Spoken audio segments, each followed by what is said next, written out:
Bonjour, bien-aimés dans le Seigneur, que l'Éternel vous bénisse, lui qui nous a fait encore cette grâce de se réveiller encore ce bon matin.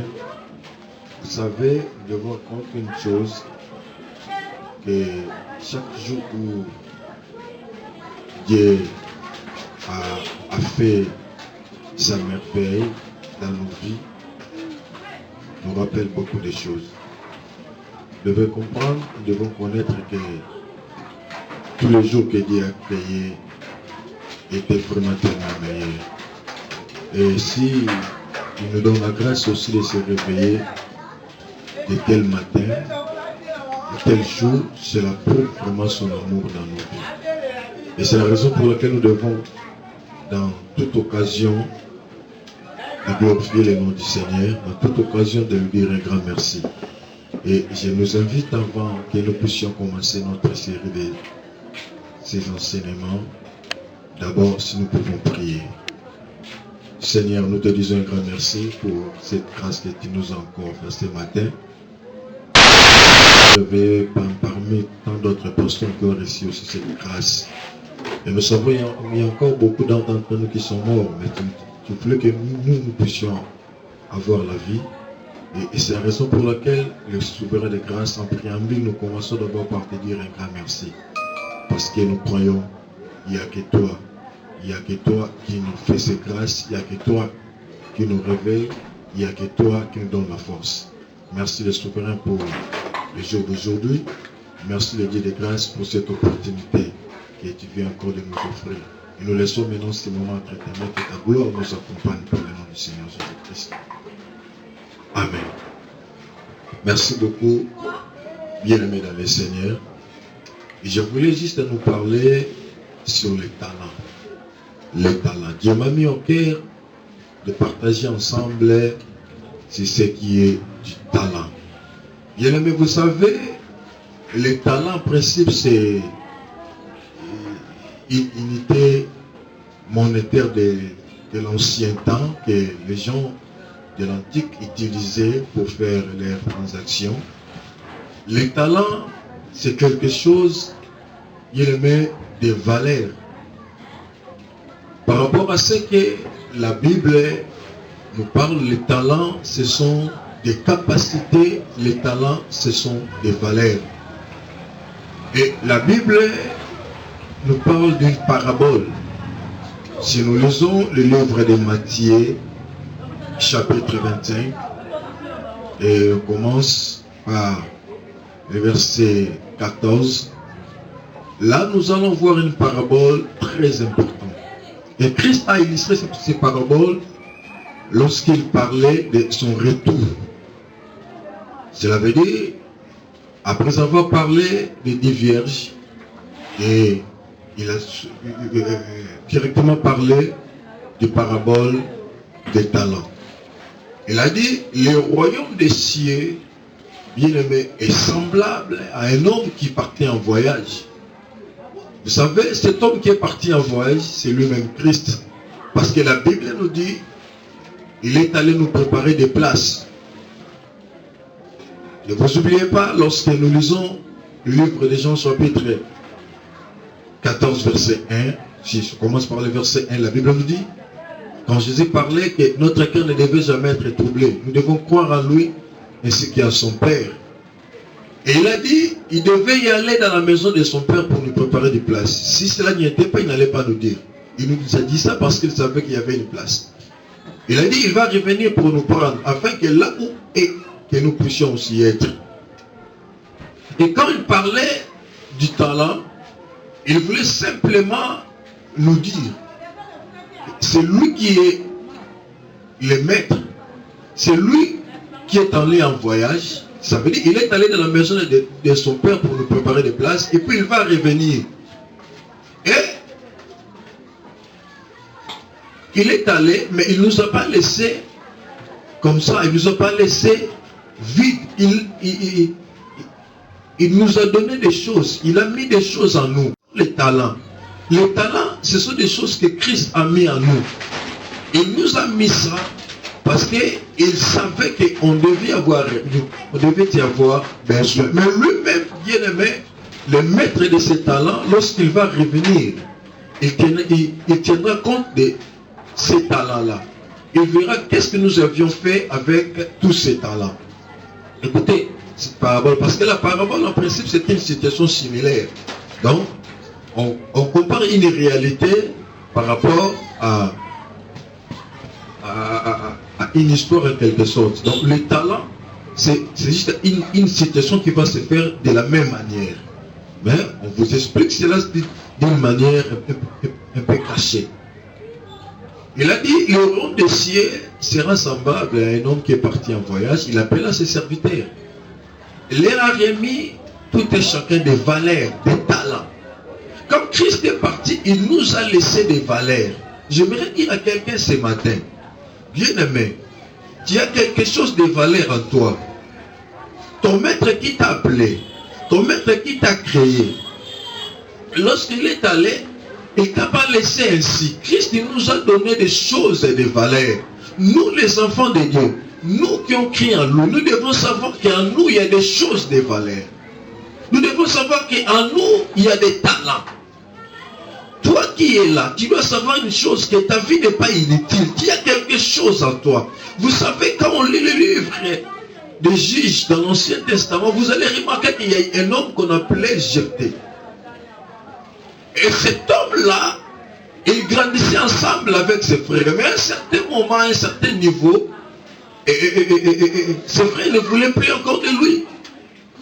Ses frères l'ont chassé. Ils ne voulaient pas qu'il puisse hériter les biens et les mettre de la famille ensemble. Mais lorsque cet homme-là est allé, la Bible me dit, il n'était pas allé, il le met dans un endroit pour pleurer. Il n'était pas allé dans un endroit pour convoiter les autres. Il n'était pas allé dans un endroit que pour dormir. Mais il est allé pour travailler, bien qu'il était chassé par ses frères. Bien que ses frères l'ont jugé inutile. Mais lui-même, il savait, les gens peuvent me taxer, bien-aimé, de vide. Les gens peuvent me taxer d'une personne inutile. Les gens peuvent me stigmatiser. Mais de moi-même, je dois savoir une chose. Et ils ne m'ont pas créé. Il y a quelqu'un qui m'a créé. Et la personne qui m'a créé, il ne m'a pas créé en vide. Lorsqu'il m'avait créé, il a mis quelque chose en moi. Et vous allez remarquer que là où il est allé Jephthé, il est allé travailler. Il a fait valoir ses talents. Au moment opportun, ses frères l'ont cherché parce qu'il y a eu la guerre, bien aimé, dans leur territoire. Et tellement ils étaient faibles, ils savaient que c'est Jephthé qui allait nous apporter la solution. Et je dis à quelqu'un ce matin, bien aimé dans le Seigneur, suivez-moi, vous allez comprendre beaucoup de choses dans ces paraboles. La première chose, je vous dis que le Seigneur est allé envoyer, il est allé dans la maison de son Père, il va revenir. Mais lorsqu'il est allé, il nous a laissé des talents. Les talents, c'est quelque chose de valeur. Vous savez, en Israël, un talent, en principe, pesait 90 kilos. 90 kilos d'or. Donc, quelqu'un qui a reçu un talent, donc cela est équivalent à 90 kilos d'or. Donc, les talents, estimez-vous, 90 kilos, comment une personne peut facilement comme ça transporter 90 kilos d'or, ce n'est pas facile. Quand on te donne un talent, cela veut dire qu'on te donne quelque chose de valeur. Mais vous allez remarquer que Christ avait commencé à donner à la première homme, au premier homme plutôt, 5 talents. Le deuxième, il lui a remis 2 talents et le troisième a reçu 1 talent. Donc, vous allez remarquer que tout et chacun avait reçu quelque chose de valeur. Ne convoitez pas les choses d'autrui. Ne convoitez pas, bien aimés, ceux qui sont en train de progresser. Ne les craignez même pas. Parce qu'il y a tellement de gens dans leur cœur. Ils sont en train de se faire inutile parce qu'ils se disent, moi je n'ai pas quelque chose de valeur. Moi je n'ai pas de valeur parce que je suis né dans une famille. Laisse-moi vous dire une chose. Bien aimé dans le Seigneur, la Bible nous donne tant de leçons. Christ est né dans dans une crèche.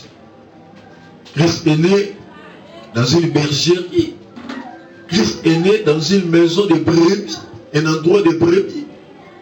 Et moi j'imagine ce jour-là, comment sentait sa mère, comment sentait son père, surtout que sa mère qui savait que j'ai la chose de Dieu, parce que l'ange m'est apparu, il m'avait dit que l'enfant que je porte sera le sauveur. Qu'est-ce que je dis aux gens? Que le sauveur est né dans une maison des animaux. Et bien aimé, j'imagine ce jour-là, est-ce que ils avaient aussi préparé la lettre? Mais j'ai béni le Seigneur parce que peut-être pendant qu'il se posait mille et une questions, mais quelque part, Dieu avait touché les marges. Quelque part, Dieu avait ouvert une porte. Les marges étaient venus adorer l'enfant, mais avec des objets de valeur. Tu as de la valeur à toi. Dès que Dieu t'a appelé, Dieu que tu es dans le programme de Dieu, Dès que bien aimé, tu as accepté Christ comme Seigneur et Sauveur dans ta vie, tu dois savoir une chose, que tu as des valeurs à toi. Même bien aimé, tes yeux ne voient pas ça. Mais je te dis une chose, ton esprit voit ça. Bien que bien aimé, peut-être tu ne vois pas le matériel en toi. Tu vois que le matériel aux autres, tu vois que les maisons des autres, tu vois que le véhicule des autres. Mais laisse-moi te dire une chose, quelque part aussi il y a aussi tes maisons. Quelque part aussi il y a aussi tes voitures. Tu dois y croire. C'est ça les valeurs. Parce que Christ a mis quelque chose en toi, des capacités. Ces capacités-là fera en sorte que ce qui est éloigné de toi puisse s'approcher de toi. Il leur a donné, bien aimé, des talents. Il leur a donné des capacités. Il leur a donné des possibilités. Et ce matin, j'aimerais dire à quelqu'un, bien aimé, dans ce premier volume, que notre Seigneur ne nous a pas laissé des orphelins, il ne nous a pas laissé des pauvres. Notre Seigneur ne nous a pas laissé des mendiants. Comme aujourd'hui, bien aimé, ça nous fait très mal, surtout nous les enfants de Dieu, nous les prédicateurs, on se fait des mendiants. Vous allez remarquer, il y a même des gens dans des rues qui achètent des radios des Chinois. Bien aimé, ils n'achètent pas ces radios-là pour évangéliser. Mais il achète des radios pour faire de l'argent. Il met des paniers. Il dit aux gens, mettez des choses si Dieu va vous bénir. Bien aimé, qui vous dit que Dieu va vous bénir que si vous donnez quelque chose? Il vous a déjà béni. Lis la parole dans le livre, je pense, d'Éphésiens chapitre 2, verset 1. En descendant, la Bible nous dit, Dieu nous a bénis de toutes sortes de bénédictions dans les lieux célestes.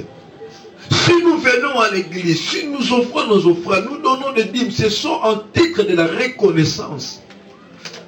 Ce n'est pas de cette manière-là qu'on achète des radios des Chinois, on les met dans une avenue et les gens passent, ils vous donnent de l'argent, tu dis aux gens que Dieu va vous bénir. Ça, c'est la mendiancité.